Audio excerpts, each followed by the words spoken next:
Coucou les copains, bienvenue dans cette nouvelle vidéo, moi c'est Calypso. J'espère que vous allez bien les gars, bienvenue dans ce nouveau format. Va falloir déjà que je vous explique qu'est-ce qu'on fait dans ce cadre, vous et moi, à ne pas parler de musique. Enfin, si on va parler de musique, mais vous allez voir. J'ai décidé de lancer une nouvelle série qui va s'appeler Bienvenue à bord. Pourquoi Bienvenue à bord? Parce que, bienvenue à bord de moi, en fait, et de mon projet, de mon futur EP qui sortira en septembre. En fait, j'ai tellement de trucs à dire, je sais même pas par où commencer. Déjà, si vous regardez cette vidéo, si vous avez cliqué dessus, déjà merci. Si vous allez la regarder, mais encore plus merci. Parce que j'ai quand même un peu peur de sortir cette vidéo, je vais pas vous mentir, parce que j'ai jamais trop réussi à parler de moi sur les réseaux et tout, et c'est pour ça que c'est beaucoup plus facile toujours de parler d'artistes, etc. Mais en fait, il y a un truc hyper important qui va se passer cette année, c'est que en septembre, je vais sortir mon deuxième EP, sur lequel je travaille depuis longtemps quand même, et c'est hyper important pour moi de pas juste vous partager la musique, mais de vous partager aussi ce qu'il y a derrière, parce que j'ai l'impression que en fait je peux pas donner ce projet au monde si je me mets pas à 100% dedans et si si j'explique pas toute mon histoire qui va avec. Donc voilà, bon, il y a des gens qui regarderont, il y a des gens qui regarderont pas, c'est pas grave, mais je me dis que voilà, là, je vais pouvoir même vous montrer des petites avancées et tout sur des sons que j'ai. Enfin bref, ça va être un peu notre petit rendez-vous mensuel, je pense, jusqu'à l'EP, où je vous ferai un petit peu des petits updates, je vous explique un petit peu l'histoire de cette EP, comment j'ai pu aller là en studio et tout, parce que truc intéressant aussi peut-être pour certains, c'est que j'ai pas du tout de contact dans l'industrie. Voilà, je suis une artiste indépendante qui est dans ses tout débuts. Donc je me suis dit que voilà, s'il y en a que ça peut intéresser de voir un peu comment je fais, parce que, je sais pas, mais genre je me dis moi si j'avais trouvé une meuf quand j'étais plus jeune qui est dans sa vingtaine et qui essaye de faire de la musique et tout, bah ça m'aurait donné genre grave envie et espoir et tout, pour faire pareil plus tard. Donc bref, voilà, je vais être grave honnête et tout vous expliquer sur un peu tout. Voilà, je suis un peu intimidée vraiment de faire cette vidéo parce que je vous ai dit, genre je vais vous raconter des trucs perso et tout, et du coup je suis un peu genre... Les gens mal intentionnés ne cliqueront pas ici. C'est pour ça que je le fais sur YouTube d'ailleurs et pas sur TikTok, parce que j'ai plus envie, mon projet mérite qu'on s'assoie et qu'on se pose et que je vous explique quelques trucs autour de la musique et de comment construire un projet en tant qu'artiste indé et comment Cali construit un projet et pas Calypso qui vous fait des explications de chansons là. Donc bref, donc bienvenue à bord. Si vous voulez rester, installez-vous, vous êtes les bienvenus. Et voilà, il va falloir qu'on discute, vous et moi.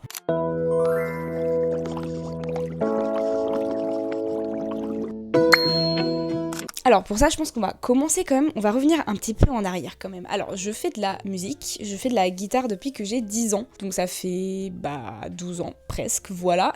Et j'ai toujours voulu devenir chanteuse, depuis que je suis petite, etc. Donc voilà, je pense que tous les gens qui font de la musique et qui veulent être artistes me comprennent, mais voilà, ça vient en général de quand t'es petite, tu sais pas pourquoi, mais c'est en toi. J'ai toujours eu beaucoup besoin de m'exprimer, c'est pour ça aussi que je suis hyper contente de pouvoir le faire là, parce que c'est un peu genre mon espace à moi, et dans ma vie en général, je me suis toujours sentie trop. Je parlais trop, j'étais trop, je pleurais trop, je sais pas comment vous dire, mais j'ai toujours senti un rejet de la part de beaucoup de personnes dans ma vie que j'ai rencontrées face à l'intensité de qui j'étais. Je pense que maintenant que j'ai un peu plus fait la paix avec ça, je dirais que je suis pas forcément en trop, c'est juste que je suis très intense comme personne. Voilà, donc j'ai énormément besoin de m'exprimer, j'ai besoin que les mots sortent de ma bouche pour passer à autre chose, j'ai besoin, c'est d'où vient du coup le besoin au final d'écrire des chansons, parce que sortir des chansons pour moi c'est vraiment thérapeutique, les écrire c'est thérapeutique, j'ai besoin de ça pour passer à autre chose dans ma vie. Littéralement, j'ai besoin de vraiment m'exprimer. Donc voilà, donc je sais pas, c'est quelque chose qui est toujours venu naturellement. J'ai toujours tenu des journaux intimes, des trucs, j'ai grandi avec Violetta et tout, sur Disney Channel à l'époque, pour ceux qui se souviennent, et j'étais en mode, je veux faire ça de ma vie.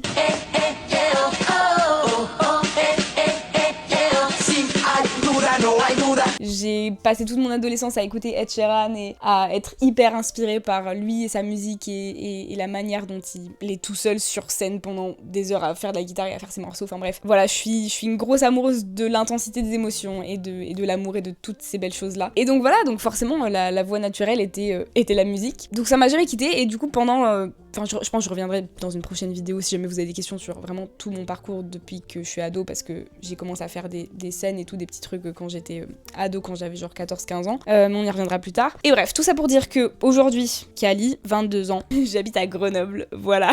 Born and raised here. Bon, je vais pas vous faire tout l'historique de ma vie non plus, parce que là, faudrait qu'on discute longtemps. Non, il faut que je vous parle surtout de mes années de licence, parce que c'est un peu là où tout a changé. J'ai une licence de sciences humaines, du coup, que j'ai fait à Grenoble aussi. Ce qui est marrant, c'est que du coup, lors de ma L1, je me dis, vas-y meuf, là dans 3 ans il doit se passer un truc pour la musique. Genre pendant mes années de licence en mode L1, L2, L3, il doit se passer un truc pour la musique, sinon ce sera mort et enterré genre. Et j'avais 18 ans et je me disais là dans les 3 prochaines années s'il se passe pas un truc, je suis cook, c'est terminé, j'aurais jamais ma chance. Et je pense que c'est un truc auquel beaucoup de personnes font face dans notre génération, j'ai l'impression, où t'as l'impression que tu n'as pas de temps. Et dites-vous, à 18 ans, je me disais, ouais, si dans 3 ans, j'ai rien fait, c'est terminares pour moi. Ma belle. Genre, c'est que le début, là, tu vois, donc bon. Et donc, bref, mes années de licence passent et tout, et en L3, donc en 2024, je pars en Erasmus, et c'est une année hyper importante dont je dois parler parce que ça va vraiment changer ma vie, sans vous mentir. Pour rentrer un peu plus en détail, ma L1 et ma L2, c'est très bien passé, enfin voilà, ma licence, c'est très chill, j'ai pas énormément besoin de travailler. À côté, bah vous savez, je me lance sur les réseaux, sur TikTok et tout pour les OG qui étaient là. Et je fais mes petites musiques et tout. Enfin voilà, genre je commence à composer mes chansons, tout va bien. Et L3, je pars en Erasmus et partir en Erasmus, c'était vraiment genre mon rêve de ma vie. C'était voilà, le rêve de ma vie depuis que je suis gamine. J'avais trop envie de partir en Erasmus en Angleterre. Je suis une bandeuse du Royaume-Uni de base, genre je vous ai dit, enfin Ed Sheeran, la culture anglaise, j'adore ça, genre. Et du coup, bon, mon rêve et tout. C'était trop cher, le Royaume-Uni. C'était beaucoup trop cher et c'était pas dans le programme Erasmus. Donc je suis partie au final en Suède, on voit pas le drapeau, il y a un drapeau juste là. Voilà, avec tous mes copains qui l'ont signé, c'est génial. Bref, donc je pars en Suède, et contexte, parce que c'est ce contexte-là de cette année 2024 dont va parler mon EP qui sort cette année. En 2024, je romps avec mon ex-copain, du coup, après une relation de 3 ans, donc on était ensemble depuis la terminale, et ça s'arrête parce que, bah, juste... la vie fait que je sentais que si je restais avec cette personne, enfin c'était pas mon chemin, voilà, c'était pas mon chemin, voilà, je sais pas vous le dire autrement que c'était pas mon chemin, même si c'était genre une relation hyper saine et que ça m'a montré tout ce qu'était l'amour dans tout en fait, enfin vraiment c'est mon premier amour, c'est ma première plus belle relation que j'ai eue, enfin bref c'était génial et je suis hyper reconnaissante pour les 3 années que j'ai eues avec ce garçon qui était incroyable. Mais donc voilà, donc ça se termine d'une manière un peu compliquée parce que à ce moment-là je sens que je dois partir, j'ai rompu avec lui genre 10 jours 15 jours avant de partir en Erasmus, voilà, et c'est vraiment genre dans un moment un peu décisif de ma vie, mais ça c'est un peu moi, c'est-à-dire que je m'écoute beaucoup déjà, forcément comme je m'exprime beaucoup, bah je m'écoute, donc je m'écoute beaucoup, je m'analyse, je me décortique, donc j'évite les réponses à mes questions. Et là il y a un truc qui me dit, je sais que je dois partir et genre quitter cette relation et tout, mais je sais pas pourquoi. Je sais qu'il y a un truc en moi où je ne suis plus alignée avec ça et j'ai besoin de fermer tout un bouquin, tout un truc et tout, parce que mon année 2024 a été extrêmement compliquée, que ce soit avec mes parents surtout beaucoup, même avec mon ancienne meilleure amie aussi, parce que j'avais une ancienne meilleure copine que je connaissais depuis que j'avais 3 ans, enfin, c'était comme ma sœur et tout, j'ai coupé les ponts avec elle aussi pour plein de raisons, donc je perds quand même des sacrés piliers dans ma vie quoi, genre mon ex-copain avec qui je suis restée 3 ans, donc dans ces années là, enfin du lycée, machin, jeune adulte et tout, c'est quand même assez important, et mon ancienne meilleure copine, enfin je vous ai dit, c'était comme ma sœur quoi, donc voilà, donc 2 trucs qui sont assez compliqués à gérer, et à côté j'ai mes potes de la fac qui sont hyper là pour moi, vraiment, mes amitiés je les chéris plus que tout le monde, je le dirai jamais assez, mais je serais pas là sans mes potes, vraiment, j'aurais pas la confiance en moi que j'aurais pas fait tous ces trucs là dans la musique si mes potes n'avaient pas été là pour m'encourager au départ, donc je leur dois énormément. Enfin, quand on dit que c'est la famille qu'on choisit, c'est pas une blague. Je sais pas, en fait il y a un truc de je suis coincée dans ce truc là, il y a un mal-être, et à ce moment là justement c'est un peu ça dont va traiter mon EP, c'est mon cœur était vide pendant des mois, c'est-à-dire que tout ce qui était émotion, haha hihi ho ho, joie, tristesse et tout, mon corps était réceptif, genre j'avais des réactions, j'avais des trucs qui se dessinaient sur mon visage, mais je ne ressentais rien en fait, et ça a duré mais genre pendant des mois. C'est là où je l'ai compris plus tard forcément en guérissant, mais à ce moment-là c'était le moment de ma vie où il fallait qu'il y ait un déclic, c'est-à-dire que c'est pas le temps qui va réparer mon mal-être, c'est pas juste une rupture, c'est pas juste machin, non, c'est que là si je me laisse tomber je tombe quoi, et je sais pas, il y a un truc où je me suis dit non, là je peux pas, il y a un espèce d'instinct, un espèce de truc où je me suis dit non, là il faut que je... Et mon EP il va parler de ça, il va parler de ce moment où, j'allais dire le titre de l'EP, je le garde secret pour l'instant, ça va parler de ce moment où tu lâches des larmes, et c'est des premières larmes de tristesse intense, et c'est pas un chagrin d'amour, c'est pas juste un chagrin, c'est un truc où genre, c'est la première tristesse où tu sais que le temps, il fera que dalle, c'est genre, il faut qu'il y ait un déclic, il faut qu'il y ait un truc, il faut que tu te barres, il faut qu'il y ait un changement drastique pour que tu te sortes de cette tristesse, c'est ce que j'ai ressenti, et donc je pars en Erasmus avec un bagage bien rempli de merde, genre je pourrais pas vous l'expliquer autrement, c'était la merde. Donc petite parenthèse d'ailleurs, pour les gens qui veulent partir en Erasmus, ou qui veulent pas partir en Erasmus, partez quand même. Je vous jure, si vous avez l'occasion de faire un échange universitaire dans votre vie, ou de partir à l'étranger, de faire des voyages tout seul, mais faites-le, genre vraiment faites-le. Mais 2 points, enfin je sais pas, mes parents parenthèse dans la parenthèse. Ça dépend énormément, pour moi, du contexte de ta vie. C'est-à-dire que ça, vous voyez, c'est des conseils que je n'avais pas entendu, que j'avais jamais entendu, alors que pour moi, maintenant que je suis revenue, ça me semble obvious. Forcément que si vous êtes hyper attaché à votre famille, forcément que si vous avez une relation, forcément que, voilà, si vous avez énormément d'attache à votre ville, à ce que vous vivez là dans votre vie à l'instant T, oui, ça va être plus compliqué de partir. Après, est-ce que ça veut dire que l'Erasmus se passera mal? Non. Mais forcément, moi, j'avais un contexte qui fait que, j'avais plus rien à perdre. Comment je suis partie? Il fallait que je parte de la France, en fait. Il fallait que j'ai une autre vie ailleurs. En fait, il fallait que j'existe à travers d'autres yeux. Il fallait que j'existe à travers d'autres gens. Il fallait que j'existe sans le regard de ces gens-là dans ma vie, surtout. Il fallait que j'existe sans ces gens-là. Il fallait que j'existe sans mes parents. Il fallait que j'existe sans mon copain, sans mon ancien meilleur ami. Il fallait que j'existe sans ces gens-là. Et donc bref, partez. Ça dépend le contexte et tout, mais en général, quand même, je trouve que c'est quand même une expérience. Enfin, après aussi, ça dépend forcément beaucoup de l'université sur place. Ça, c'est un truc où on peut pas forcément savoir. Je sais qu'il y a, moi, dans mon université en Suède, je travaillais quasiment pas. Enfin, peut-être que je vous parlerai de la Suède plus en détail un autre jour, mais je sais que, enfin, dans l'université, je veux dire, on avait 6 heures de cours par semaine, on avait rien à faire. Enfin, j'ai validé ma L3 tranquille. Vraiment, c'est l'année où j'ai le moins taffé de ma vie. C'est un peu une dinguerie, sachant que c'est quand même la fin de la licence, quoi, mais bref. Donc ça aussi, ça a joué. J'étais dans une ville universitaire, grave bon délire et tout machin, beaucoup de trucs organisés pour les étudiants, donc ça dépend, mais en général, partez parce que vous vous découvrez vous-même. Genre, et surtout à cet âge-là, c'est hyper important de faire des trucs tout seul, et n'ayez pas peur de vous confronter à vous-même. Genre, je sais que pour beaucoup de personnes, ça peut être hyper intimidant parce que vous parlez pas, ou genre, vous questionnez pas plus que ça sur vous-même, mais faites-le, genre, sortez de votre zone de confort. Voilà, pour moi, c'est hyper important, et c'est vraiment un conseil que je donnerais à tous ceux qui peuvent se reconnaître dans mon discours. Partez et vous verrez, quoi. Voilà, après des fois ça se passe bien, des fois ça se passe mal, mais en général quand même partez. et donc je pars en Suède, et c'est la meilleure année de ma vie, c'est la meilleure chose que j'ai pu vivre de toute ma vie. J'ai rencontré des gens absolument exceptionnels qui viennent de partout dans le monde. J'ai tout un groupe d'amis qui est japonais, ils sont tous à l'autre bout du globe là. J'ai tellement voyagé, je suis allée en Norvège, je suis allée en Grèce, je suis allée à Amsterdam aussi, j'ai fait mon premier solo trip là-bas en allant voir Gracia Brams. Je suis partie en Laponie, voilà, au Danemark aussi, c'est déjà pas mal, mais voilà, j'ai beaucoup voyagé, et j'ai énormément fait la fête. Je suis quelqu'un d'ultra sociable, et j'adore faire la fête et sortir.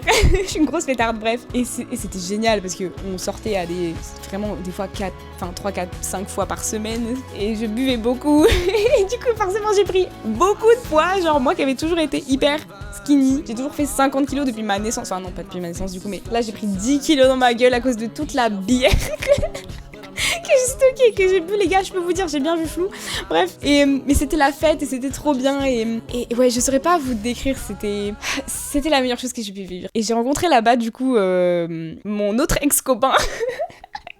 En fait, ça me fait rire parce que j'avais tourné un premier Bienvenue à bord il y a genre 2-3 mois, et je parlais grave de mon mec et tout. On a rompu entre temps. Bon, voilà, au moins c'est dit. Donc, bref, j'arrive en Suède et je suis genre hyper détruite par un peu tous les trucs qui sont passés dans ma vie, et du coup, je prends tout un temps pour faire face à la culpabilité d'avoir quitté mon ex-copain, parce que c'est quand même moi qui initie la rupture. Pareil pour mon ancienne copine, meilleure copine là, pour mes parents. Enfin, voilà, il y a tout un truc de culpabilité à gérer, parce que comme j'allais pas bien, j'ai fait du mal aussi aux gens autour de moi, of course. Donc, tout ça, plus arriver dans une nouvelle ville, rencontrer des gens, enfin, voilà, énormément de choses qui se mettent en place. Et petit à petit, je retrouve un peu les couleurs sur mon visage, n'est-ce pas, comme dirait Taylor Swift, et ça va mieux, et je rencontre un garçon qui n'est pas français, voilà, qui vient de Belgique. On va l'appeler le Belge, voilà, comme ça évitera de dire mon ex à chaque fois, mais le Belge qui me redonne un peu foi en l'amour. C'est-à-dire que après ce qui s'est passé avec mon ex-copain, moi j'étais en mode je ne crois plus en l'amour. L'amour ne me trouvera pas parce que je suis trop méchante et je suis trop vilaine d'avoir quitté quelqu'un qui m'aimait de fou et qui était prêt à tout me donner et machin. Et bref, j'étais dans un truc genre je suis condamnée.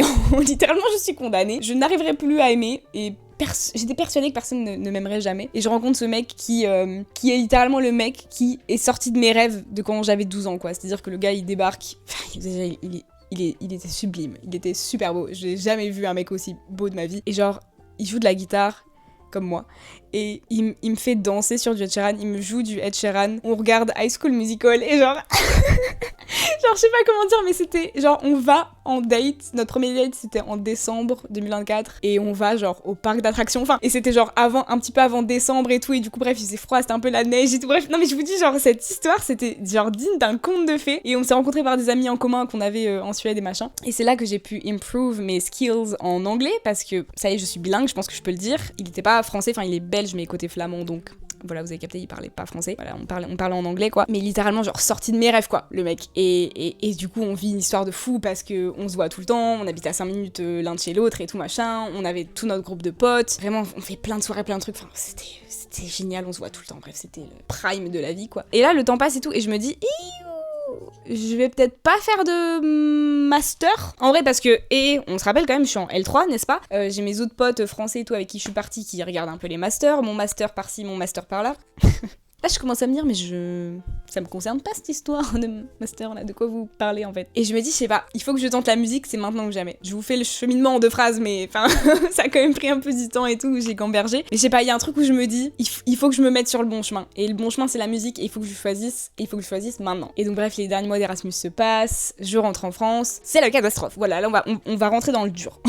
On va rentrer dans le dur du sujet. Je rentre très précisément le 12 juin 2025 et c'est la fin de ma vie, quoi. Enfin, mon cœur se brise, je vis très mal le retour d'Erasmus. Pour être honnête, ça me touche encore beaucoup maintenant. Enfin, de toute façon, c'est pour ça que j'en ai parlé un peu longtemps là. Désolée, mais c'est que bah voilà, faut que j'arrête de m'excuser, nom de Dieu. C'est ma vidéo YouTube sur ma chaîne, genre, please. Et ça brise mon cœur et c'est très compliqué parce que en plus je rentre d'Erasmus, une semaine après je pars au Japon pendant 3 semaines et du coup je vous ai dit bah en fait on va voir tous nos copains au Japon qu'on avait rencontrés en Erasmus. Il y a mon copain et sa famille, le belge là, qui sont aussi au Japon de passage et tout, donc bref, je rencontre sa famille au Japon, enfin dinguerie genre. Et je pars 3 semaines et il y a une meilleure amie d'enfance à moi, Nyokma, gros cœur à elle parce que c'est elle qui va faire mes clips et tous mes visuels et tout pour le P, donc je l'adore, je la kiffe trop.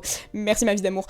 Une amie d'enfance qui pareil fait un Erasmus au Japon, du coup je la vois aussi, enfin bref, non mais genre la vie était crazy, genre c'était tout le temps des shots de dopamine à donf parce que je voyageais partout, je rencontrais tout le temps les gens, c'était tout le temps la fête machin. Et le Japon, génial. Je suis pas trop une meuf qui s'intéressait aux pays asiatiques et tout, mais là je veux aller partout en Asie maintenant, bref. Et donc c'est génial. Et après le retour, après le Japon, là c'était compliqué mais je m'installe dans un appartement à Grenoble parce que je veux plus, enfin j'ai pas envie de vivre chez mes parents, genre ça y est frère, tu vois, après avoir goûté à la vie toute seule 1 an, là ça y est. Tu as capté, c'est un peu chiant. Je suis trop bien. Regardez-moi ça, j'ai tout décoré en plus. J'allais dire à mon effigie, mais c'est pas à mon effigie, c'est à l'effigie de mes plus grandes idoles, n'est-ce pas? Bah la vie doit reprendre, hein, c'est-à-dire que je dois trouver un travail et concrètement, c'est tout. Voilà, c'est tout. En fait, je veux trouver un travail et faire de la musique. Allez ma belle, droit devant toi, l'autoroute du bonheur. Non, en fait, ça me fait rire parce que littéralement, à ce moment-là de ma vie, mon avenir est un point d'interrogation. Voilà, tout ce que je sais, c'est que je veux faire de la musique. C'est tout. Voilà, c'est tout. Je vais vivre d'amour et d'eau fraîche. Voilà. Non, mais en vrai, du coup, l'été passe et tout, je me trouve un job que je commence en septembre, donc je fais un peu ma rentrée comme tout le monde, j'ai envie de vous dire. Donc je me trouve un taf, hyper cool d'ailleurs. J'adore mon travail. Parce que bah voilà, faut que je paye, enfin, faut que je me paye à manger. Enfin, vous avez compris quoi. Et je me dis, bon, on fait comment du coup pour la musique? Qu'est-ce qui se passe? Et en gros, pour vous faire un résumé de septembre à décembre 2025, c'était la merde. Voilà, c'est-à-dire que, alors ça s'est pas vu, hein. Bien évidemment ça s'est pas vu, j'en ai pas parlé, j'ai rien dit. Parce que, en gros, je me mettais tellement la pression en me disant, qu'est-ce que je dois faire? Je dois faire, mais je sais pas quoi, mais je sais pas par qui, je sais pas comment, machin. Je dois trouver quelqu'un pour la musique, je dois vite continuer les réseaux, parce que les réseaux c'est ce qui va m'apporter de la visibilité, machin. Hop, YouTube, quand je commence YouTube. Et YouTube, ma libération, mais God bless cette plateforme. De toute façon, moi j'ai toujours été une YouTube girly. J'ai grandi avec les sketchs de et pardon, j'ai dit le N-word, de Cyprien et Natou et genre Sifano, Minecraft, Era, bref, tout le monde là, JDG et tout, bref, voilà, j'ai grandi avec ces là de YouTube et je refaisais des sketchs de Cyprien et tout quand j'étais petite, enfin MDR, et les sketchs de Golden Moustache aussi, que je refaisais avec mon ancienne mère pod là du coup, qu'on faisait sur ma DS et tout, j'ai des sketchs dessus, enfin MDR. Et YouTube, ma libération. YouTube, génial, les formats longs, trop bien et tout, bref. Et en fait, ouais, donc je me mettais tellement la pression parce que vraiment, les gars, quand je vous dis, juste, bah à ce moment-là, j'ai 21 ans, je viens de rentrer d'Erasmus, je ne fais pas de master, j'ai un travail et le reste, bah je sais pas. Je sais pas, y a pas de tuto en fait. En fait, y a pas de tuto. En fait, donc voilà. J'ai quelques contacts entre énormes guillemets parce que c'est pas des contacts, enfin voilà. J'essaye un peu de faire jouer des gens qui connaissent des gens pour avoir des conseils, pour trouver quelqu'un aussi pour produire mon EP. Toutes ces 4 mois-là au niveau de la musique, c'était le vide intersidéral parce que je me mettais tellement la pression, parce que j'avais trop peur de décevoir mes parents, mes amis, de me décevoir moi-même. En même temps, la dépression post-Erasmus, ça a été un délire les frères. C'est-à-dire que quand je vous dis, écoutez-moi bien, chaque putain de semaine, de septembre à décembre, je pleurais. Non mais il y a pas de vanne, c'est-à-dire que vraiment, je pleurais toutes les semaines, et même des fois plusieurs fois par semaine, parce que j'étais juste au bout de ma vie. Je suis quelqu'un d'extrêmement nostalgique, je suis en mode, je me tourne beaucoup vers le passé, machin, etc. Et là, mais c'était, mais un bout de moi était resté là-bas. Je n'avais aucun ancrage en fait, parce que tout mon passé était génial. En plus, mon copain, il était à distance, ça y est, frère, je pouvais pas le voir, j'étais complètement morte. Et le futur, bah j'en sais rien. Voilà, j'en sais rien. J'en sais rien. J'ai mes rêves et ma guitare et basta, c'est tout quoi. Et donc ces mois-là, c'est compliqué, donc je produis quand même du contenu et tout parce que c'est ce qui me fait vibrer, mais je sais pas, il y a un truc qui manque en fait, il y a un truc encore qui est vide en moi, et créativement parlant, je n'ai pas avancé sur mes chansons, je n'avance pas dessus, je n'arrive pas à créer, je suis bloquée en fait. Je suis bloquée, je peux pas vous dire je suis bloquée, c'est infernal. Je me mets trop la pression et je dors pas aussi, je dors des 3-4 heures par nuit parce que à mon taf, je faisais quand même des horaires assez chargés, des fois je faisais bien entre genre 35 et 40 heures par semaine, donc ça faisait beaucoup quand à côté je dois faire de la musique et faire de la création de contenu. Et à l'époque je postais une vidéo YouTube par semaine, donc c'était beaucoup trop, et je me mettais trop la pression. Je me disais mais il faut que je réussisse là en fait, c'est maintenant là, en fait là faut que je réussisse là, ça y est, c'est maintenant ma belle en fait. Et bref, tout ça pour arriver à fin décembre où là catastrophe en fait, voilà, pour ceux qui s'en souviennent, je voulais faire une semaine de vidéos que j'ai pas réussi à tenir pour cette raison-là, la pression que je me mettais. Et vraiment, je vous ai dit, je dormais pas, c'était vraiment très très compliqué mentalement. Et donc fin décembre et tout, je vais faire les vacances je vais fêter Noël et tout chez mon belge. Et je me dis, ah ouais, non, là...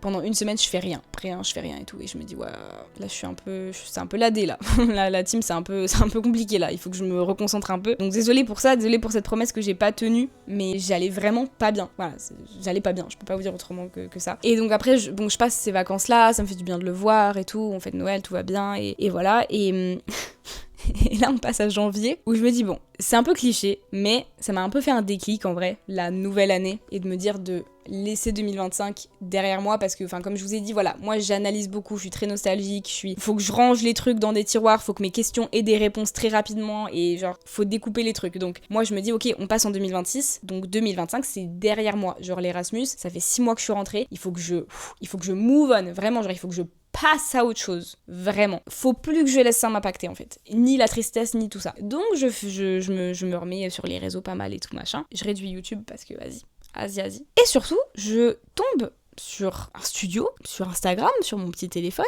à Lyon. Et je me dis, bah super et tout, je regarde leur prix et je me dis, pas mal en vrai, pas trop cher, Et je me dis, bah dinguerie en vrai. Je crois que j'ai trouvé le studio où faire mon EP. Donc j'envoie un message. Dans le même temps, comme ça va un peu mieux, je ralentis le rythme, que ce soit au taf ou sur les réseaux, je recommence à avoir un peu de créativité. Mon corps se remet en marche, vous voyez. Et donc voilà, donc j'ai le grand bonheur de vous annoncer qu'effectivement, depuis fin janvier, je suis de retour en studio pour... de retour. Ouais, j'ai jamais été dans un studio, je sais pas pour qui je me prends. Non, je suis pas... I'm not back in the studio. Je viens juste d'entrer dans le studio MDR. Non, voilà, je découvre ce que c'est que d'enregistrer un EP professionnellement, parce que les conditions dans lesquelles j'ai enregistré mon premier EP, c'était en 3 semaines, justement 2024, en août, voilà, mais très contente de l'avoir fait, mais c'est vrai que c'était pas un truc genre professionnel quoi. Et donc je rencontre Noé, mon producteur et tout machin, qui me fait mes prods et machin. Et les gars, écoutez, voilà, ça a bien avancé là. Je pense que je vais pouvoir vous faire écouter quelques trucs tant qu'on y est. Quoique attendez, je vais vous raconter quelques petites choses avant, mais ça se met en marche et tout, trop bien. Janvier passe, et là je vois mon mec, il est chelou. MDR. Je me dis vas-y, vous le sentez venir ou pas? Voilà, en gros, concrètement, on n'est plus ensemble, et le problème, c'est que, devinez quoi, en même temps que je commence à amorcer la rupture fin janvier, début février avec mon gars, qui fait son entrée aussi dans ma vie, l'anxiété, les crises d'angoisse que je ne connaissais pas. L'anxiété, voilà, regardez, je vais vous mimer. En fait, voilà, il s'est passé ça, voilà. Je suis là, l'anxiété, on s'est bien serré. Voilà, non, comme ça. On s'est bien serré la main avec l'anxiété et les crises d'angoisse. Et là, je me dis, mais qu'est-ce qui se passe? Donc, je m'inscris à la salle de sport parce que je me dis, le sport, ça va me faire du bien. Et surtout, vous vous rappelez des 10 kilos que j'ai pris à cause de la bière? Ils vont pas rester là. Moi, je vous le dis, c'est pas rester là, en fait. J'en ai marre. À chaque fois que je regarde ma tête, je me trouve moche. Ça me saoule, en fait. Voilà, donc salle de sport. Et je suis ravie de vous dire que j'ai perdu 7 kilos. Voilà, je suis ravie. Anyway. Et en fait, il y a tout plein de merde. Oh, mais je vous jure, en fait, cette période-là, mais pareil, chiant. En fait, vous voyez, en même temps que ma relation commence à partir, et moi je commence un peu à revivre et à me remettre dedans. Vous voyez, genre je m'inscris au sport, je trouve le studio, je vais en studio machin, je me concentre plus sur moi, sur mon projet, ça devient concret machin. Et le gars petit à petit il part quoi. Donc bon, comme on est à distance machin, bref ça a duré tout un mois, le temps qu'il puisse venir à Grenoble et qu'on puisse rompre concrètement. Donc moi pendant tout ce mois là, tout le mois de février, en gros, bah j'ai pleuré, enfin j'ai pleuré ma relation, j'ai fait le deuil un petit peu à ce moment-là, c'est pour ça que là je vais bien et même je me remets des choses très très vite en général, sans mentir, c'est quand même... c'est jamais arrivé qu'un mec m'ait vraiment mis à terre, pour être honnête, ça m'est jamais arrivé qu'une rupture m'ait atomisée, genre vraiment en général je mets moins de 6 mois pour me remettre des choses, même si je suis une grande nostalgique et tout, je sais pas, je fais souvent les deuils pendant la relation et comme c'est moi qui pars, comme j'ai un problème de contrôle, je suis en mode... C'est moi qui pars, c'est moi qui décide quand je pars et comme ça j'ai le contrôle, bref. Donc je me remets vite des choses. Et donc tout le mois de février, je pleure, c'est pour ça, en fait c'est trop galère d'être active sur les réseaux quand genre je vais en studio, je taffe 30 heures par semaine et à côté bah juste je dois gérer l'anxiété et la rupture et le sport et enfin bref, catastrophe. I'm just a girl in her 20s finalement. Et ouais, catastrophe et tout et je me dis ouais... Bah, je vais me faire quitter là en fait.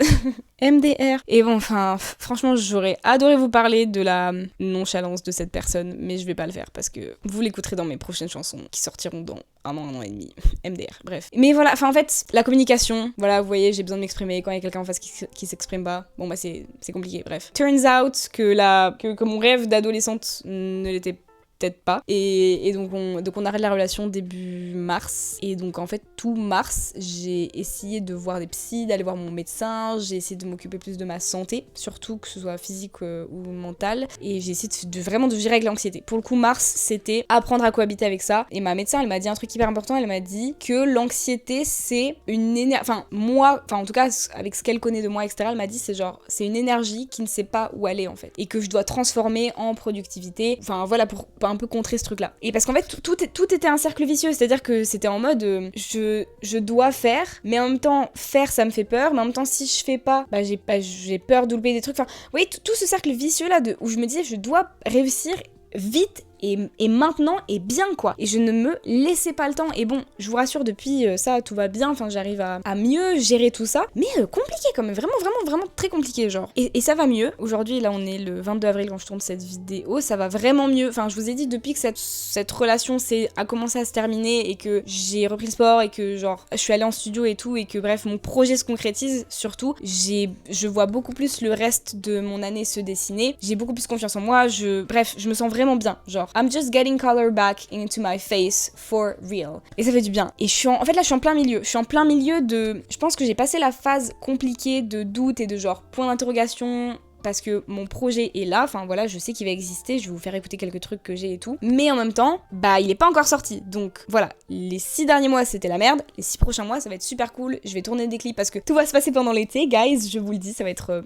un Calypso Summer, parce que genre le premier single devrait sortir début juillet avec un clip, le deuxième début août du coup avec, enfin je sais pas si je ferai un clip ou pas, je verrai niveau budget et tout, mais anyway, et après en septembre la sortie de l'EP quoi, et après je vais envoyer ça aux radios, je vais envoyer ça je sais pas aux maisons de disques, j'en sais rien, je sais pas à qui je vais envoyer, mais genre vous inquiétez pas, j'ai tout un plan d'attaque et on verra, et puis j'espère surtout que 2026-2027, enfin pour cette fin d'année là et l'année d'après, ce sera un peu le moment où je pourrai faire des concerts etc, parce que je rêve de performer mes chansons en live surtout. Voilà, je crois que j'ai tout dit, je suis désolée.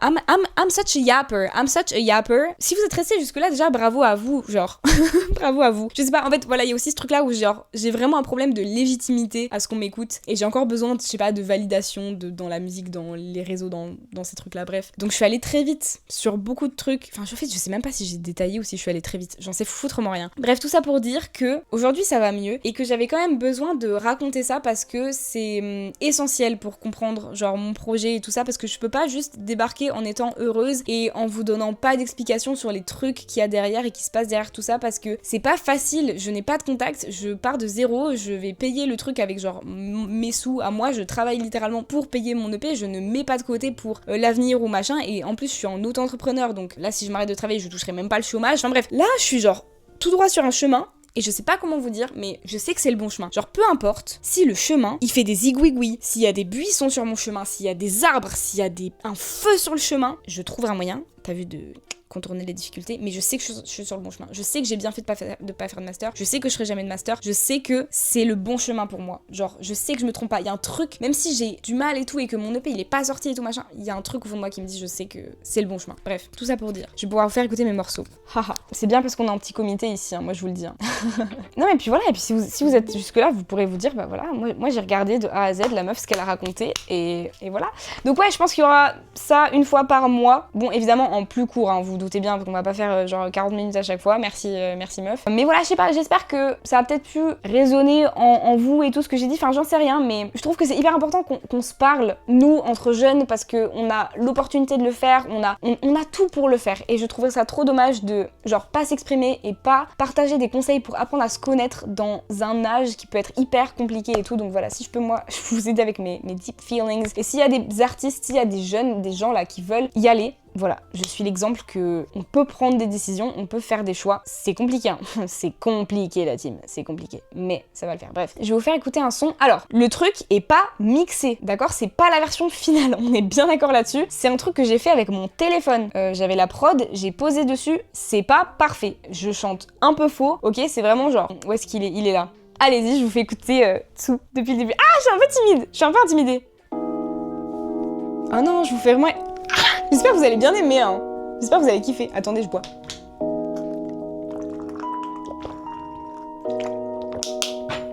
La prod, déjà, magnifique, pardon, mais... Ah, le micro est là. Je sais pas pourquoi je vous montre comme ça, le micro est là. Oh, je suis hyper timide. Oh, je suis hyper timide. Ok, ça arrive. Je